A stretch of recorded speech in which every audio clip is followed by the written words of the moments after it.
이 범죄를 해결하는 것도 중요하지만 예방 차원도 상당히 중요하잖아요. 우선은 저는 이 프로그램이 정말 잘 만들어졌다고 생각을 하거든요. 그렇죠. 근데 최근에 나타나는 그 무차별 범죄들은 자기와 아무런 상관없는 사람들을 대상으로 한단 말이에요.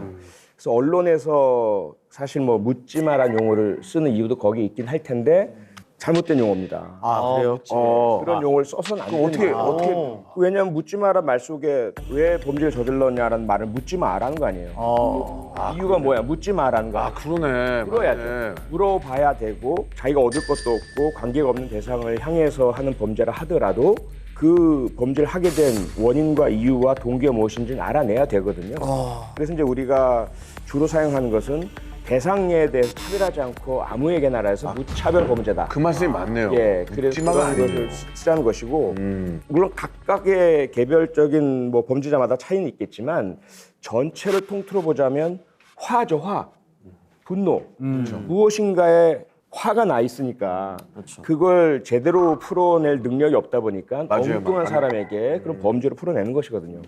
자, 요즘 그래서 어떤 범죄가 있었는지 무차별 범죄 5건 중 한 건은 화풀이다. 무차별 폭력 한국은 분노 사회, 분노 표출 방법으로 흉기 난동과 같은 강력 범죄 택한 듯. 공 교수님, 이건 어떻게 우리가 좀 봐야 되고 해결해야 되고 준비해야 됩니까? 예.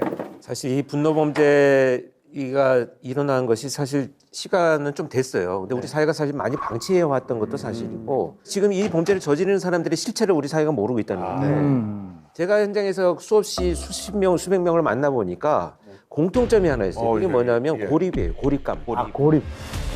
범행 전 8달 동안 집에만 있었다던 신림역 흉기난동범 조선, 대인기피증으로 학교를 자퇴한 분당 서현역 흉기난동범 최현종, 이번 신림동 성폭행 살인 피의자 최모 씨 역시 가족 말곤 연락하는 사람이 없던 걸로 알려졌습니다. 모두 사회적, 경제적으로 고립된 상태였던 겁니다. 사회적으로 내가 고립되어 있다라고 생각을 하는데 온두정 외톨이. 소외되어 있고. 근데 이 사람들이 어떤 감정을 갖냐면 아하. 내가 사회적으로 배제되어 있기 때문에 아하. 내가 화난다고 누굴 때려서 왜 미안해 해야 되지? 이런 감정으로 발전을 해나가는 거예요. 그러니까 이 고립감이 계속 되다 보니까 본인이 갖고 있는 죄책감이 사라져 가버리는. 그렇죠, 그렇죠. 그래서 사실 무슨 사이코패스냐 이런 얘기를 하지만 애초에 이 사람들은 미안해 할 이유가 없는 사람들이에요. 그래서 남을 공격하는 이런 타입들이기 때문에 네네. 그냥 사주 뭐 쳐다봤다, 어깨를 부딪혔다, 맞아요. 뭐차 끼어들었다. 예. 엄청나게 폭력을 행사하는 거예요.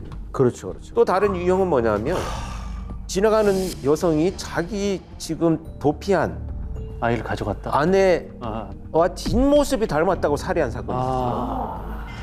이게 이런 말도 안 되는 그렇죠, 그렇죠. 이게 이런 말도 안 되는 거거든요. 근데 사실 그 본질은 뭐냐면 자기가 갖고 있는 분노의 왜곡된 표출이에요. 정말 잘못.